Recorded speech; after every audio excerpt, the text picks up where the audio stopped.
வேத லீடர்ஸ் அமைப்பின் முதல் மாநாடு பொள்ளாச்சியில் இன்று மாலை 4 மணிக்கு நடைபெறுகிறது. கூடுதல் விவரங்களை செய்தியாளர் ஹரீஷ் வழங்க கேட்கலாம். வணக்கம் ஹரீஷ். வேத லீடர்ஸ் என்ற அமைப்பை பாஜகவினுடைய முன்னாள் மாநில தலைவர் அண்ணாமலை பாஜகவை விட்டு விலகி இந்த அமைப்பை தொடங்கிய நாள் முதலே பல்வேறு தரப்பினர் இந்த அமைப்பில் இணைவதை நம்மால் பார்க்க முடிகிறது.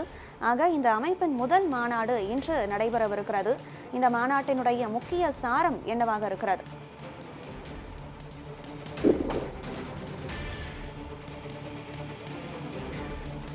தமிழ்நாடு பாஜகவின் முன்னாள் தலைவரும் அண்ணாமலை தொடங்கிய இந்த வீத லீடர்ஸ் அமைப்பின் முதல் மாநாடு கோவை மாவட்டம் பொள்ளாச்சியில் இன்று நடைபெற உள்ளது. குறிப்பாக பாஜகவின் முன்னாள் மாநில தலைவர் அண்ணாமலை அக்கட்சியில் இருந்து விலகி வீத லீடர்ஸ் என்னும் அமைப்பை தொடங்கினார். இந்த அமைப்பை பொறுத்தவரைக்கும் குறிப்பாக 19 லட்சத்திற்கும் மேற்பட்ட உறுப்பினர்கள் இணைந்துள்ளனர்.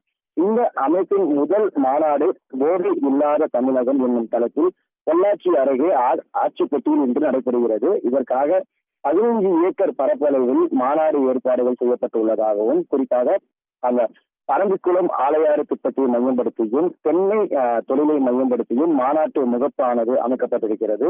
மாநாட்டில் சுமார் 1 லட்சம் பேர் பங்கேற்பார்கள் என எதிர்பார்க்கப்படுவதால் அவர்கள் அமர்வதற்கு ஏற்ப இருக்கை வசதிகளும் தேவையான அடிப்படை வசதிகளும் குடிநீர் கழிவுநீர் கழிவறை மற்றும் வாகனங்களை நிறுத்துவதற்கான விரிவான ஏற்பாடுகளும் செய்யப்பட்டுள்ளதாக கூறப்படுகிறது.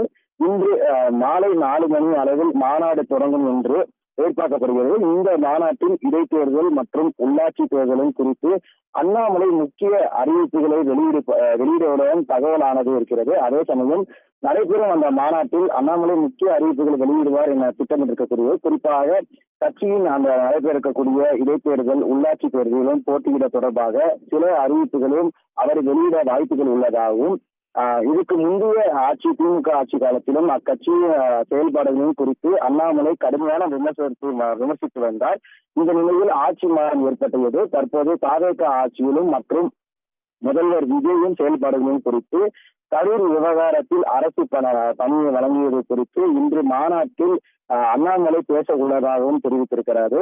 அண்ணாமலையின் புதிய இயக்கம் ஆரம்பித்து முதல் மாநாடு என்பதால் அதில் என்ன பேசப் போகிறார், தமிழக அரசு தொடர்பாக அவர் என்ன பேசப் போகிறார் என்பதையும் பார்ப்பதற்காக ஒட்டுமொத்த தமிழகமும் பெரும் ஆவலுடன் காத்துக் கொண்டிருக்கிறது. கனகதாரன், விவரங்களை வழங்கியமைக்கு நன்றி ஹரீஷ்.